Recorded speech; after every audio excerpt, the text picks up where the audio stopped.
There are women who leave in the middle of the night, packing garbage bags with trembling hands while their children sleep. And then there are women who leave like Saoirse Callahan, with a certified check, a forwarding address for exactly no one, and a smile that didn't reach her eyes because she had stopped needing it to. Saoirse was 31 when she figured out that her husband, Dex, had been lying to her for 2 years. Not the small lies married people tell each other to keep the peace, not traffic was bad or I forgot to call. The kind of lies that have a paper trail. The kind that show up as hotel charges in Kelowna on a credit card statement you weren't supposed to see, right there between a tank of gas and a Tim Hortons on the way home. She didn't scream. She didn't throw the statement across the kitchen. She folded it in half, tucked it into the back of her planner behind the grocery lists, and started dinner. That was in October. By February, Dex came home to find the house on Ridgewood Crescent had sold. To understand what Saoirse did in those 4 months, you have to understand who she was before she became someone's wife.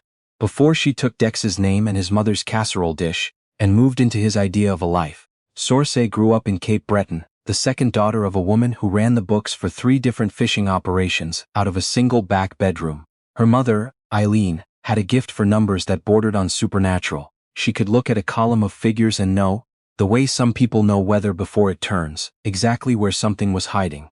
She passed that gift to Saoirse the way she passed everything else.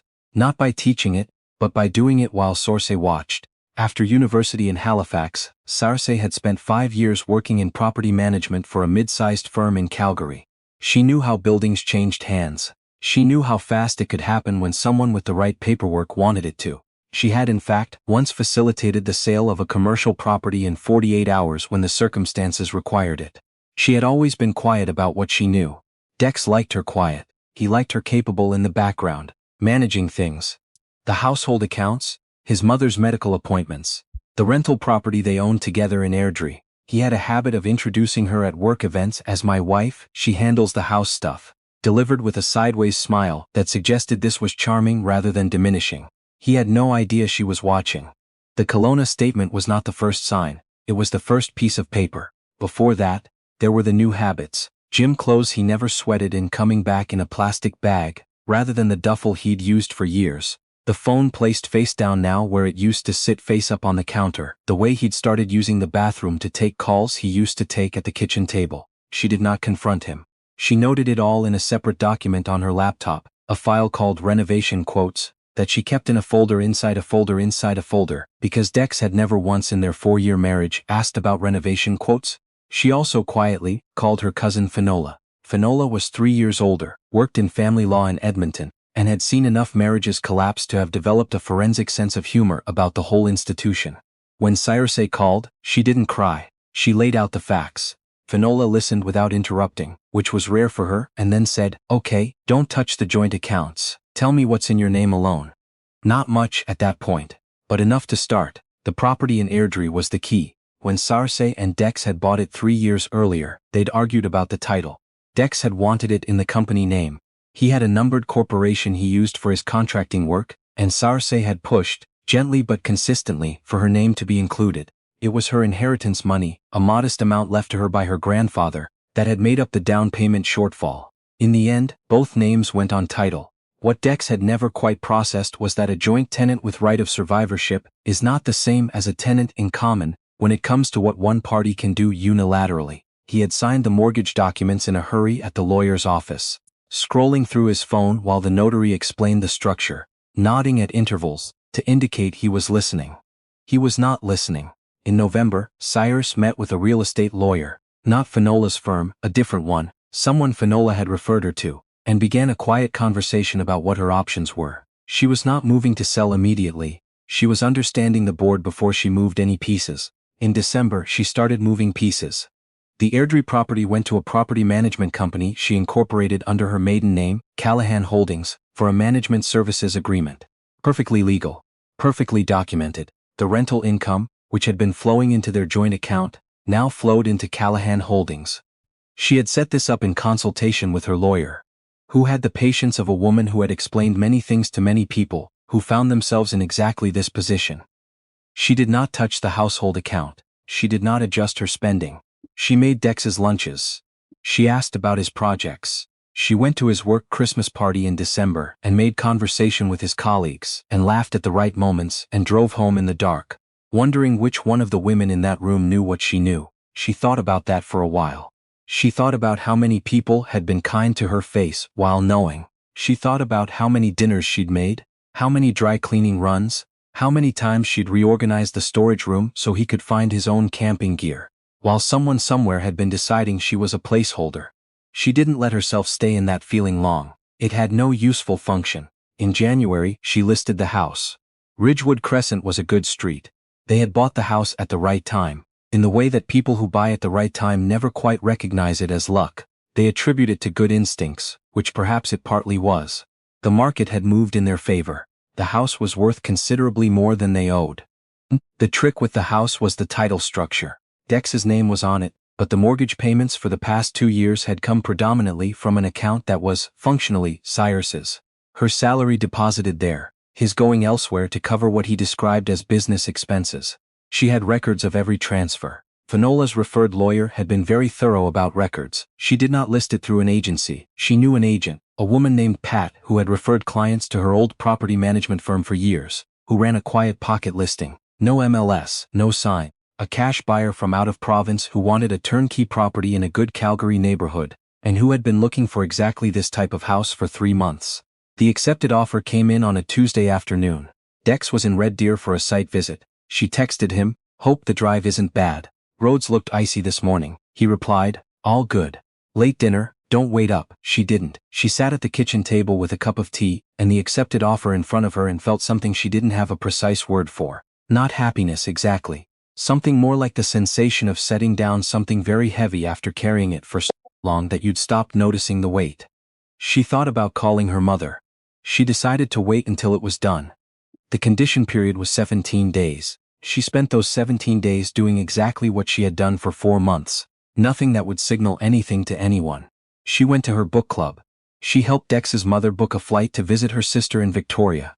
She renewed the car insurance. On the 15th day, she booked a flight to Halifax for herself and the cat.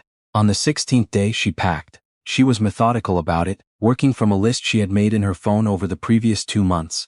Everything that was hers, or that they had agreed was hers in the early days when they still had the kind of conversations where people said, "That's yours, that's mine."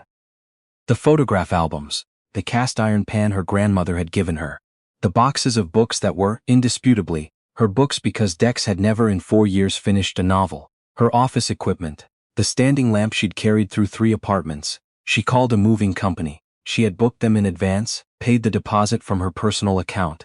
3 hours was all it took. The movers were efficient and professional and did not ask questions, because movers in Sawerse's experience had seen everything.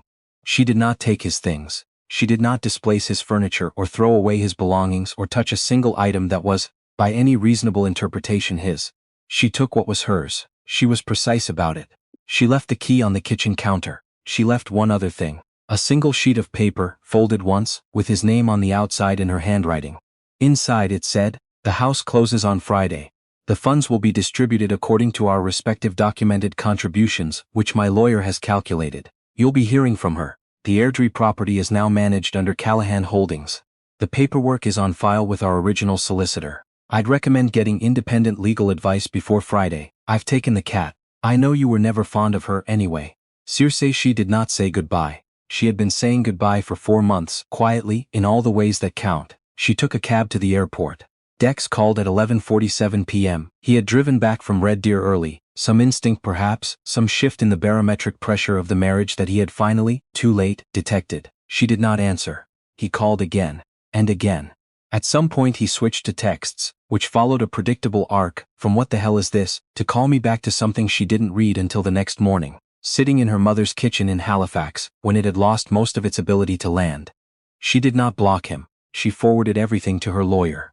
Eileen, her mother, made tea and sat across from her at the same kitchen table where Circe had done her homework for 12 years, and did not say a single thing about how she'd always had reservations about Dex, even though Circe knew she had, because Eileen was a woman who understood the difference between being right and being useful. "How are you?" her mother said. "Tired," Circe said, "but okay, actually okay." The cat settled on the radiator cover and went to sleep. What came next was not a clean montage. the legal process moved at the speed legal processes move.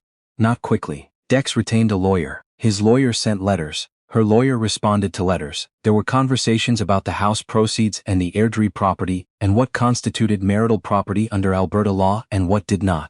Dex, it emerged, had also been carrying debt that Saoirse had not been fully aware of. The business expenses that had directed his salary away from the household account had not all been legitimate business expenses. Some of them were, in fact, expenses related to a woman named, and this detail came out in documentation impersonally, in a way that was somehow worse and better than hearing it spoken aloud. A woman named Tara, who worked in the leasing office of a commercial development Dex's company, had been contracted on in Kelowna. The receipts her lawyer gathered were thorough. Dex's leverage, it turned out, was limited. He had signed paperwork he hadn't read, made financial decisions he couldn't fully account for, and left a paper trail that did not reflect well on his position. His lawyer, a man Finola described as adequate, advised him to reach a settlement. He did not want to settle. He wanted, as far as Saoirse could tell from the correspondence, to be angry. He wanted a fight that looked like the fight he felt entitled to. The kind where the person who had been wronged acts like they've been wronged, visibly, loudly, so he could feel like the reasonable one by comparison. Saoirse did not give him that. She answered her lawyer's questions. She provided documentation. She attended one meeting, by video, in which Dex appeared on screen in the kitchen of the apartment he was now renting, and she saw the coffee maker on the counter. The old one, the one she hadn't taken, the one she'd bought at Canadian Tire their first year together when they had no money. And felt a pang that surprised her. Not regret. Something more complicated than that. She looked at him and thought, you had a good life and you treated it like it was temporary, like something better was always around the corner, and the tragedy isn't what you did to me. The tragedy is that you actually believed that. She did not say this. She answered the questions from the lawyers, and she looked at her hands when she didn't need to be looking at the screen, and it was over in 40 minutes. The settlement came 3 months later. It was, her lawyer said, fair. Saoirse thought it was more than fair. She did not say this either. There's a version of this story where everything after that was straightforward, where Saoirse moved back to Halifax, found a job in property development, which she did within 6 weeks, because she was good at her job and people who are good at their jobs find other people who need them, and rebuilt quietly and completely and without drama. That version is mostly true, but there's a detail that came out later, maybe 4 months after the settlement, in a phone call from Finola on a Sunday afternoon, when Saoirse was painting the hallway of her apartment, a color she'd chosen entirely for herself, a deep blue-green that Dex would have called excessive. Tara, it turned out, had left him. Finola had heard this through a circuitous route involving a mutual contact in Calgary's contracting world. The kind of small world information transfer that happens in industries where everyone eventually knows everyone. Tara had ended things around the time Dex's financial situation had become clear to her. The timing was, Finola observed, very tidy. Saoirse laughed. It was a real laugh, short and genuine, the kind that comes up from somewhere unexpected. How is he? She asked, and was slightly surprised to find she meant it. Not with tenderness, exactly, but with the mild curiosity you extend towards someone who was once a significant part of your life and is now, simply, a person you used to know. Apparently managing, Finola said. He's still with the same company. Smaller projects. Good, Saoirse said, and she meant that too.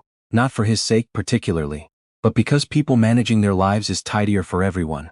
Drama, she had learned, is expensive in ways that don't show up in settlement documents. She went back to painting. The blue-green was exactly right. People sometimes ask, when they hear a version of this story, whether she was angry, whether she wanted him to hurt the way she hurt, whether the whole careful, methodical process of it, the 4 months of quiet preparation, the coordinated timing, the legal architecture, was really just revenge dressed in a blazer. Here is the honest answer. Probably some of it was.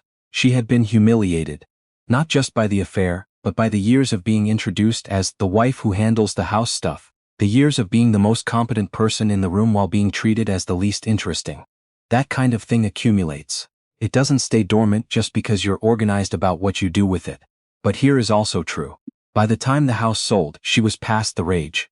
The rage had been useful for about 3 weeks in October, when it had given her energy and clarity and propelled her through a dozen phone calls she might otherwise have put off. After that, it became a liability. You can't think straight when you're angry. You make errors. You tip your hand. You do things you have to undo. She had put the anger down the way she put down anything that wasn't serving her, and she had kept going. That's the part nobody makes movies about. The part where you're not crying and you're not triumphant, you're just going through documents at 11 o'clock on a Thursday night with a glass of wine and a legal pad, and a deepening understanding of your own capability. She had found out that she was someone who, under pressure, got quieter and more precise. That was useful information. It would continue to be useful. The cat's name was Biscuit.